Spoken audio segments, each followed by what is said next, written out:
صلی اللہ علیہ وسلم کا فرمان ہے، کھائیں پئیں پہنیں صدقہ کریں لیکن اسراف اور تکبر سے بچیں۔ امام بخاری رحمہ اللہ نے کتاب اللباس کے شروع میں اس حدیث کو نقل کیا۔ کھانے پینے کا ذکر تفصیلاً ہو چکا ہے، اسی طرح طب کا ذکر، بیماریوں کا، جادو کا، ان کے علاج کا ذکر تفصیلاً ہو چکا ہے۔ کھانے پینے میں بھی اسراف منع ہے، ضائع کرنا یا جس چیز کی طاقت نہیں ہے قرض لے کر اسے استعمال کرنا یہ اسراف میں داخل ہے، اور اسی طرح دکھلاوا کرنا یہ بھی اسراف میں داخل ہے۔ اسی طرح لباس میں تفصیلاً آگے احادیث آ رہی ہیں کہ جتنے لباس کی ضرورت ہے اس سے زیادہ سلوانا وہ بھی منع ہے، اسراف میں داخل ہے۔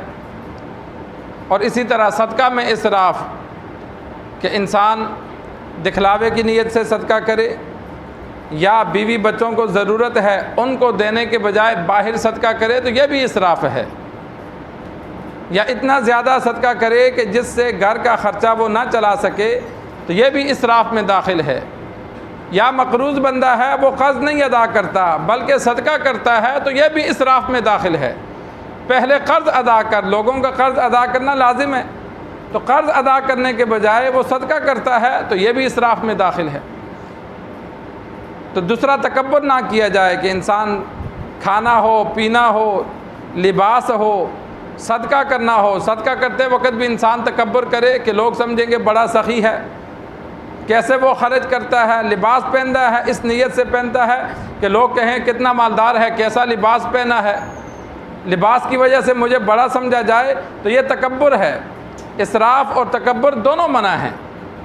کھانے پینے کی چیزوں کے استعمال میں، لباس میں نہ اسراف کیا جائے، اسراف کریں گے تو یہ بھی منع ہے۔ قرآن مجید میں اللہ نے فرمایا ان المبذرین کانوا اخوان الشیاطین، فضول خرچی کرنے والے شیطان کے بھائی ہیں، اور تکبر کیا جائے تو وہ اللہ کو پسند نہیں۔ ذرہ برابر بھی جس کے دل میں تکبر ہو تو اللہ تبارک و تعالیٰ ایسے بندوں پر جنت کو حرام کر دیتا ہے، کہ کبریائی اللہ تبارک و تعالیٰ نے فرمایا میری چادر ہے، بڑا ہونا اللہ نے فرمایا میری صفت ہے، جو مجھ سے چھینے گا میں اسے جہنم میں ڈال دوں گا۔ تو یہ بڑا پن نہ ہو، دکھلاوے کے لیے نہ ہو۔ تو کل سے انشاءاللہ ترتیب سے لباس کے بارے میں احکامات ذکر ہوں گے۔ اللہ سے دعا ہے اللہ ہمیں دین سیکھ کر، سمجھ کر عمل کرنے کی توفیق عطا